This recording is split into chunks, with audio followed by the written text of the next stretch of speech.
They got a young dude. Hopefully ain't none of my son or nothing. But they got some young dude in up north. Said his name Raymond Cook. Some of my homeboys just was communicating them on the Facebook. Like, that ain't me. If somebody called me Raymond, I'ma know that they knew me like back in '63. I ought to look like, ooh, that's somebody know me, right? Nobody called me Raymond. And my mom didn't even call me Raymond.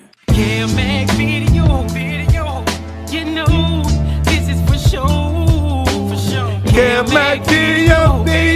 Open your soul, represent your ghetto, baby. Yeah, make video.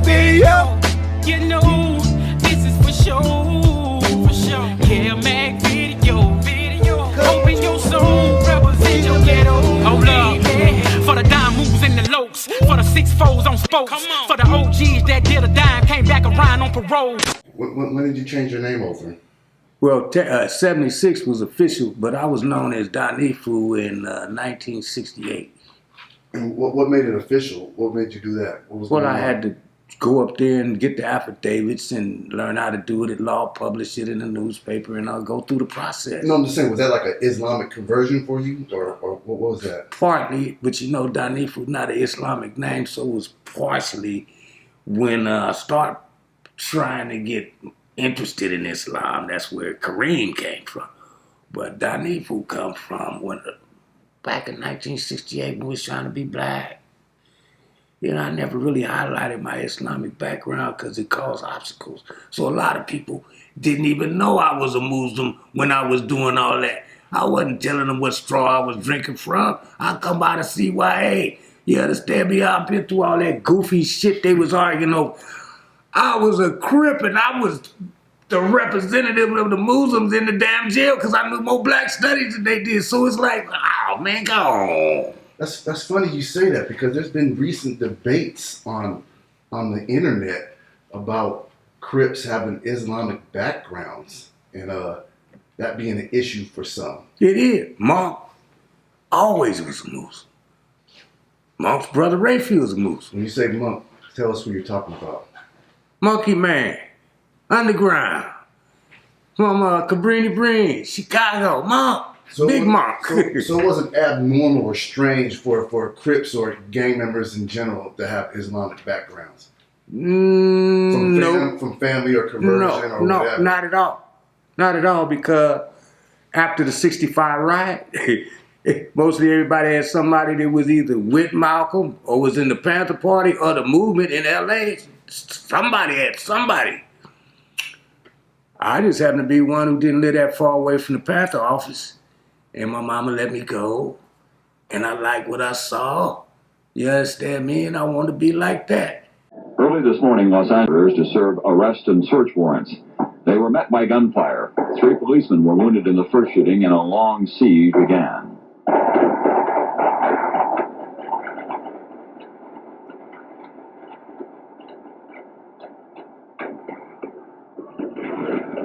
Everyone was ordered out of the area, and the battle went on sporadically for 5 hours.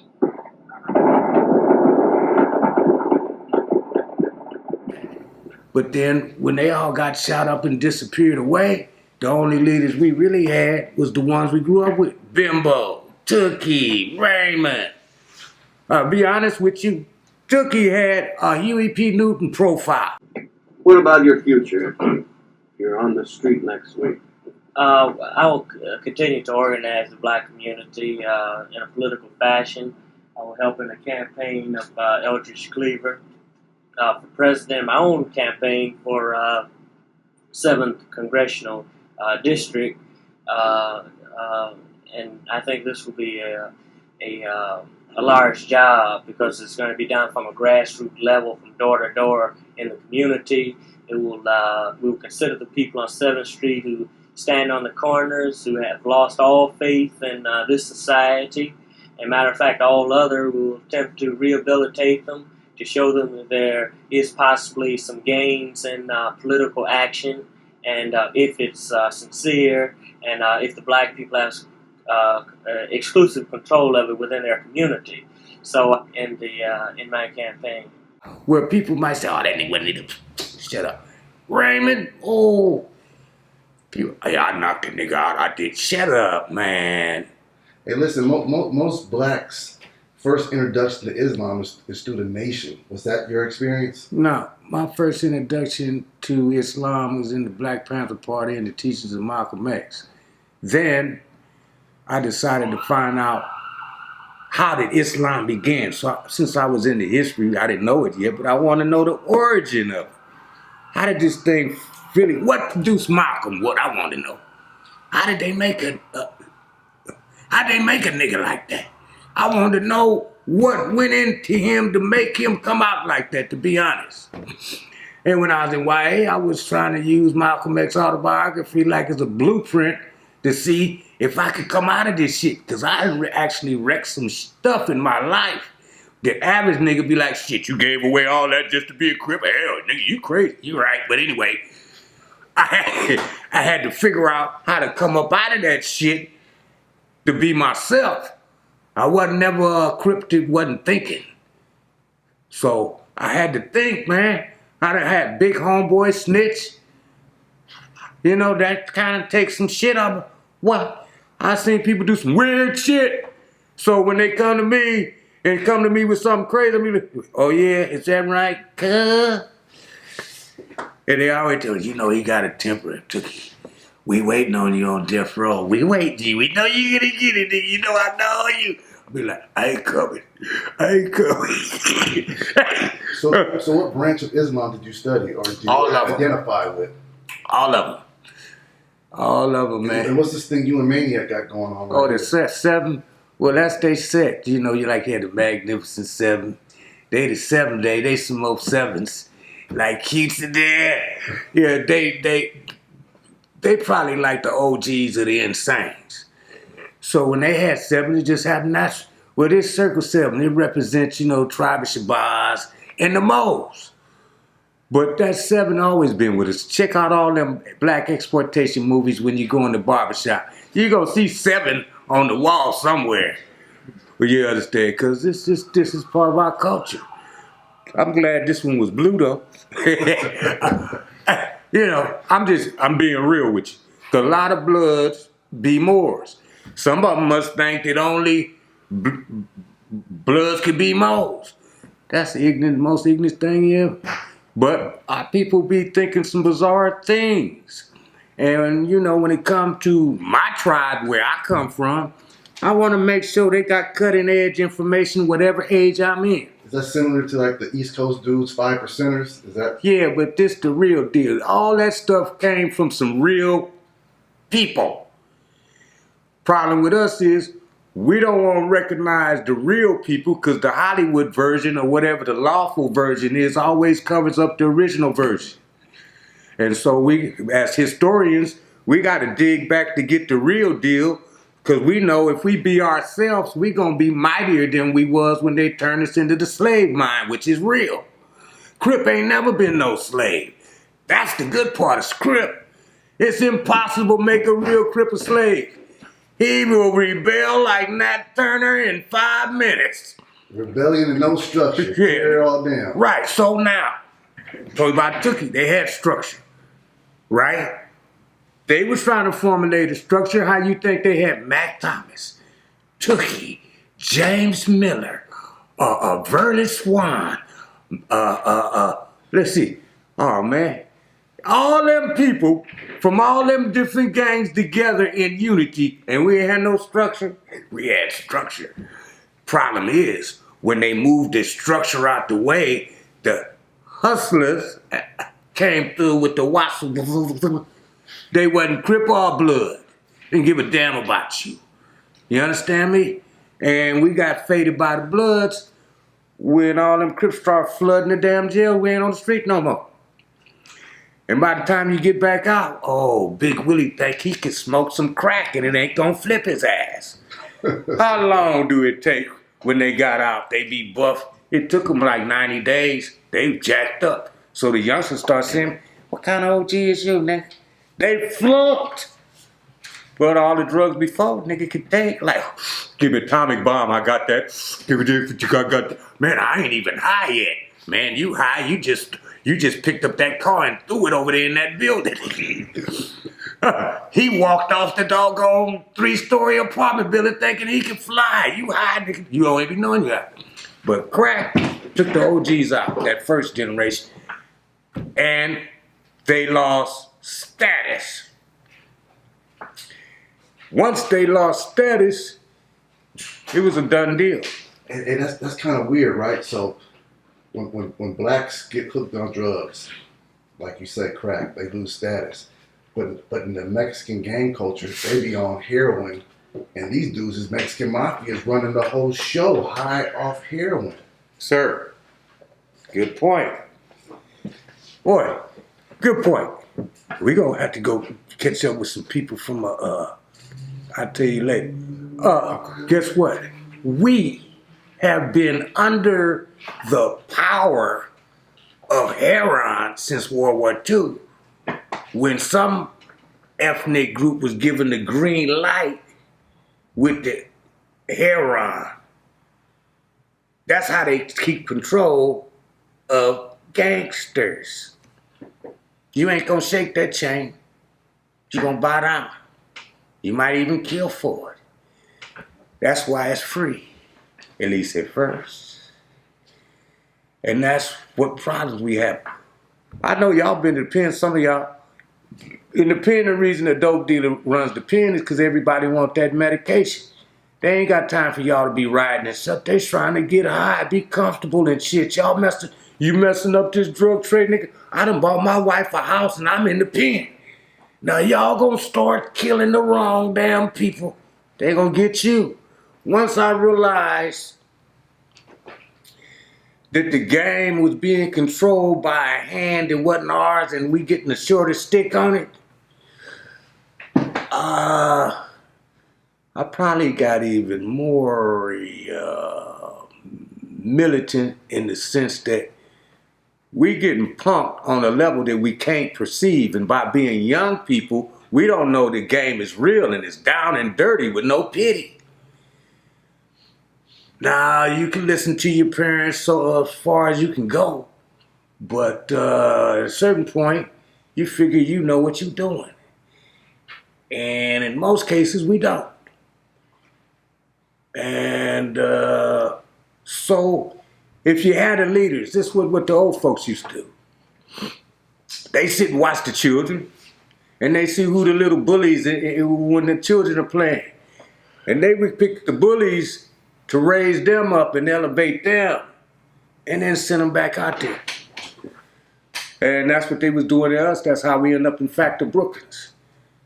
You know, one minute we got the OGs teaching us how to do raids on the whole city. Next minute, everybody who knew how to do raids was gone. Now we the only ones out there doing it. And we ain't all that compared to the original generation. I give him that. Mark, he 1 or 2 years older. I give him that. He might have been shorter than me. I give it to him. That's one of my elders. Buddha, I like him. He crazy, full of guns and stuff. He wasn't my elder. Tookie fighting over Buddha because Buddha was always trying to figure out what's this little nigga's secret. Don't listen to that little nigga. I'm Tookie. All right, you Tookie, man, but damn, you know, you got carte blanche. You get free gas, free trim, free education. They just had a big carrot from my friend Tookie. Like the big old carrot to lead him straight into the green mile. He didn't know it was coming. And I'm not ditching him, I'm just giving you the real. They ain't telling the whole story, because Blacky told on Tookie, you don't get the whole story of Crip. You get a big old chunk of Crip chopped off when they keep that secret. Because now, who did all these battles? Who made all this ground? Who made these steps? It wasn't y'all. Oh, somebody told me Blacky wasn't shit. He had his shortcomings. But if you got to go to battle, that's what happened to the Brims. I'll tell you what happened to the Brims. Blacky and Bam Bam is what happened to the Brims. Now, I don't care if Blacky don't like it, and we need to get Bam Bam out because he's like family, even if he's mad at me. That's what happened to the Brims. Really, truthfully, and all them other little dudes, Tony Stacy, who was Joe, they was under Bam Bam.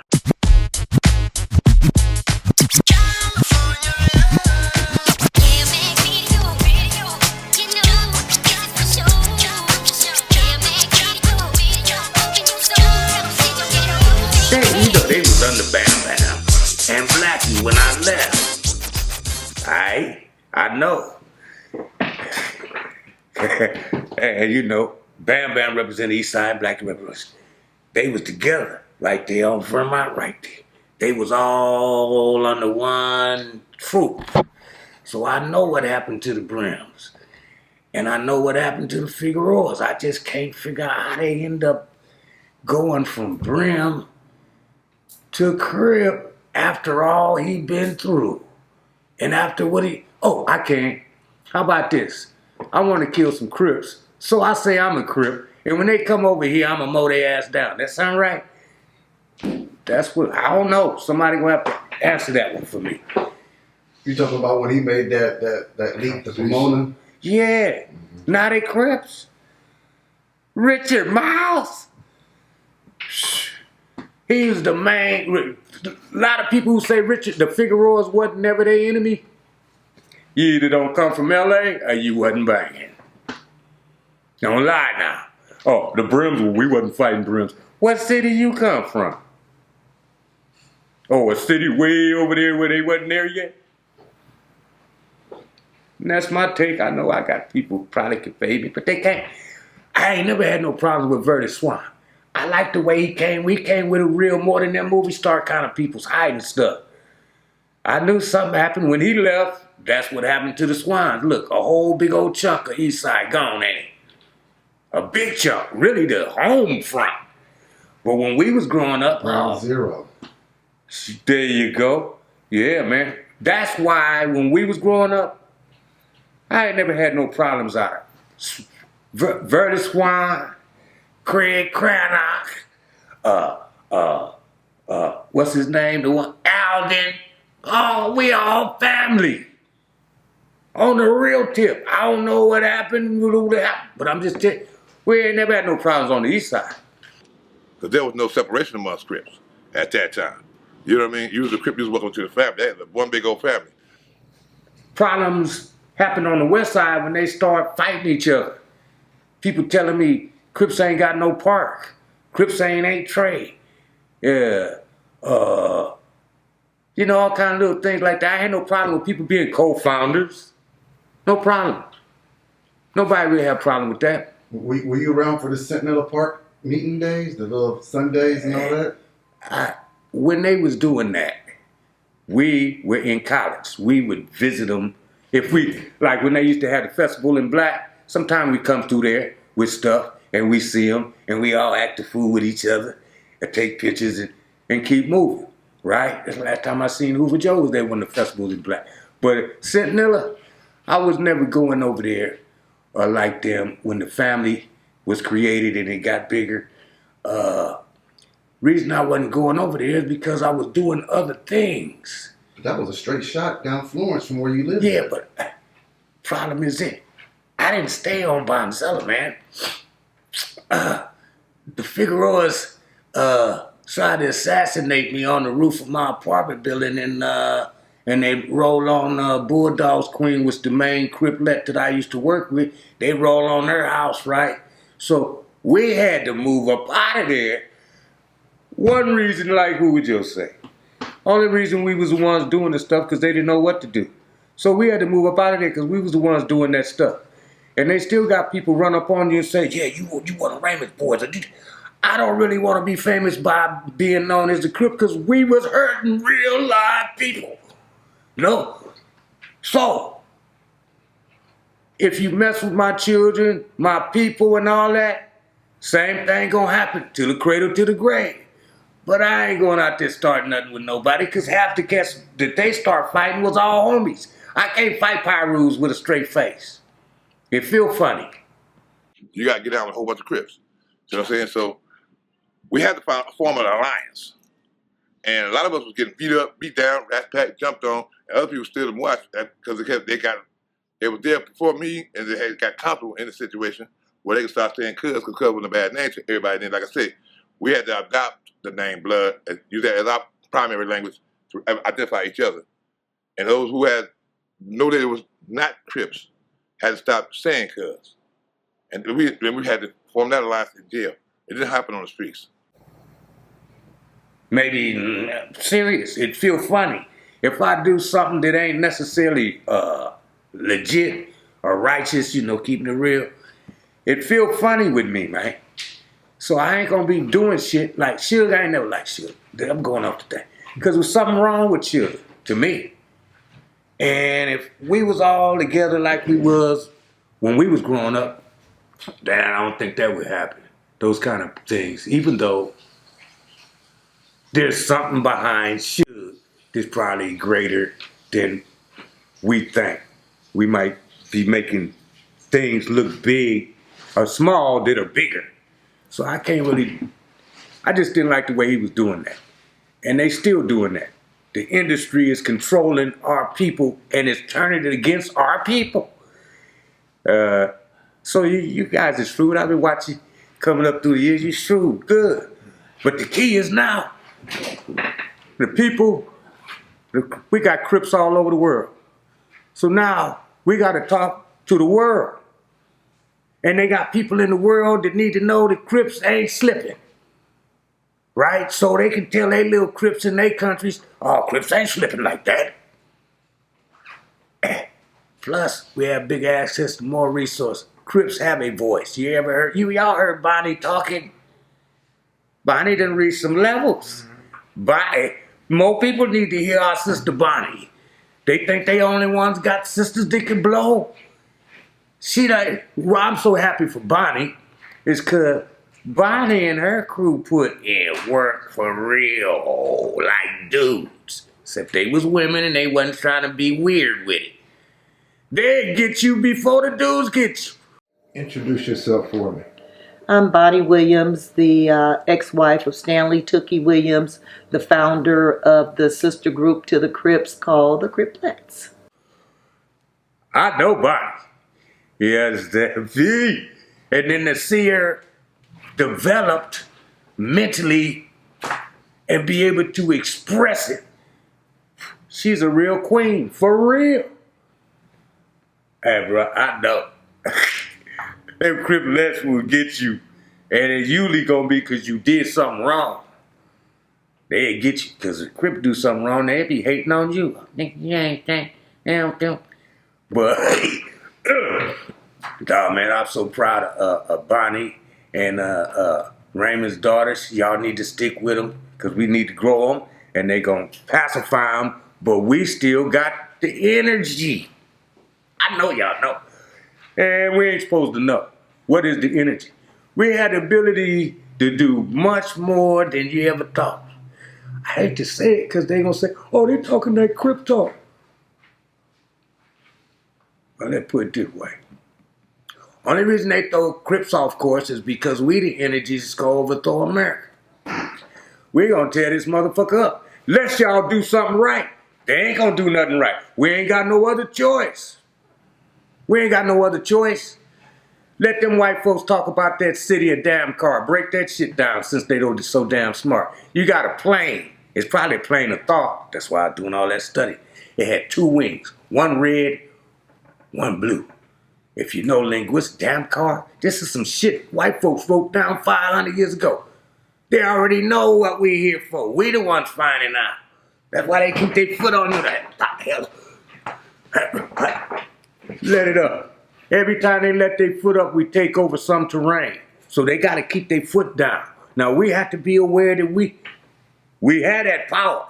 You had a power of speech. We had inspired thinking. And them nuts will enforce it. More of them will than not. They don't like Crips losing. So we had to have a voice. We had to have our own papers, our own barbershops, our own voices. Yeah. Because it's on. You can make the future, but I don't want to get off. Just talking to y'all is like a convention because you are affecting your environment. And, man, We can do better than we doing. I want to send this letter to some of the youngsters over there and let them know we support their good acts. That way, if something happens to us over here, they can say, no, we know the OGs, and they said this. And you probably know what the youngsters I'm talking about.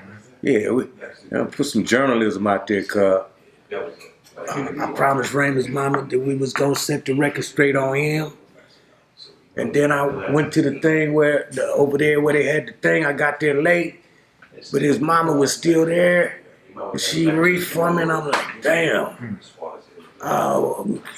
We don't want to, in this life, since you guys getting older too, we don't want to forsake our mothers and the mothers of those who came into our cause and were slain. They got children. Like you say, Bud.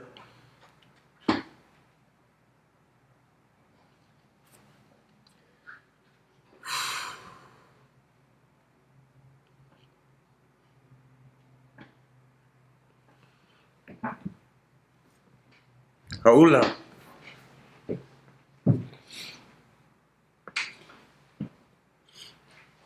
I didn't want to affect Bud like to make him no gangster. I was just a teenager.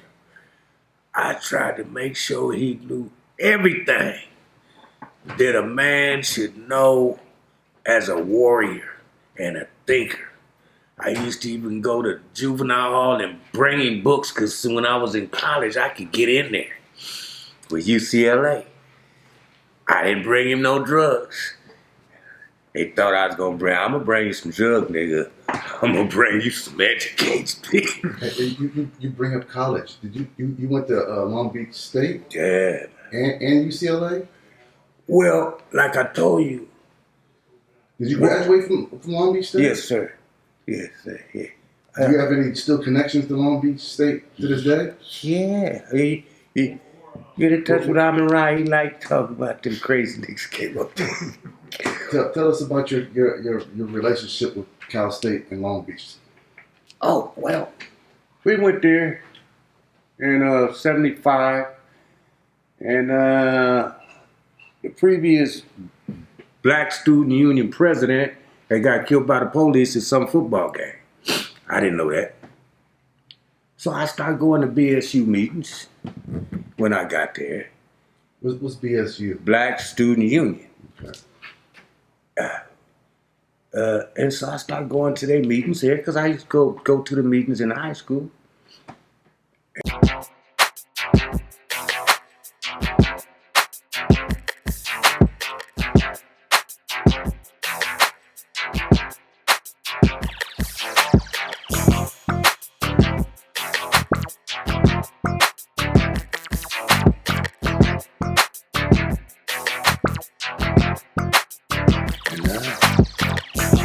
So I went from sergeant at arms to the president. And based on the philosophy that we were supposed to be taught, we went out to unite all the BSUs. That's how we was doing it on the streets. So we was lucky to have a knucklehead belief that we could do it, and we did it. So that's how I ended up at UCLA. The BSU at UCLA was connected to BSU and Long Beach State, but they to the north, we had them all on lock. Because Crips could teach you that. They could teach you how to unite people. Raymond could teach you how to take a bunch of warring tribes and pull them together into one solid whole. So, with the skills that I learned from being around my homies, we was able to take it to the college and further the so-called revolution here in California, Southern California. You understand? There's a lot of explosions we brought about. And I was trying to give y'all some of the pictures of them brothers, but talk to Amon Ra, talk to Omar Bradley, talk to Mr. Dolomite, Michael Christian, have him bring Popeye, Richard Taylor. Because we was bringing homeboys, getting them in college. You hear that, Mike Christian? Yeah, Because he never stopped being with us. He knew what we was doing. When he went to become Mr. Universe, we went to college to do what we call revolution. We gonna turn this mother out. Come on, man. But you know, that's a new version of Crip need to come. That sloppy shit ain't working. Crips used to know how to dress. Y'all look good, but you know what I'm talking about. Hey, man, I heard some crazy stuff. You know, I know it's against the law, but I can't back up no. Them funny bunnies calling themselves Cribs. That, you know, keep that on the down low, homie. That ain't what we making men and women warriors. It's your enemy want to make you a little punk. Y'all remember that stuff they say, I'm a Tarrington man, I'd rather fight than switch. Oh, it's a commercial. It's an old commercial too. And basically, that's the generation we came from. You know what I'm saying? We wasn't taught that. Now, Crips are becoming influenced by every trend that rolls around, which means they're not in control of themselves. So we try to give them principles, like when we did, to give them principles that they can't, if they focus on it, say, yeah, the reason I like Crip, because there was some love there. All right, cool. Now you know you need love. Love brings unity. Don't come with hate, because hate gonna bring division, right? If you see a cat doing this, you know that's one of your brothers back his play. They need principles. They think we them Hollywood niggas. And, you know, I kind of like being influenced by you and them when I was young, cuz. When I lived over there in the Denver Lane neighborhood, I was on my verge to pimping by 12. I wasn't trying to. I lived on that street, and some of the children on that street wasn't wrapped too tight. Wait a minute, Figueroa was cracking back then? Sam Cook got murdered on 108th for Figueroa. They're on 110th. My last name Cook too. So you know I caught it. And one of the young ladies that got in trouble with that kind of shit lived on 108th and Figueroa. I gotta be thinking about her when I be saying, I almost, if it wasn't for the Black Panther Party, I probably would have been a pimp. And I wasn't trying to be no pimp. It was just some bad neighborhood, I guess. I didn't know Fig was a holster back then. It was clean though. I don't know about it, but I heard. It wasn't like hostels are now. They was in the motels, right by that liquor store. I think it's Al's Liquor. When did they start being out on the streets? Crack or before crack? When the roster starts serving on the curb. Oh.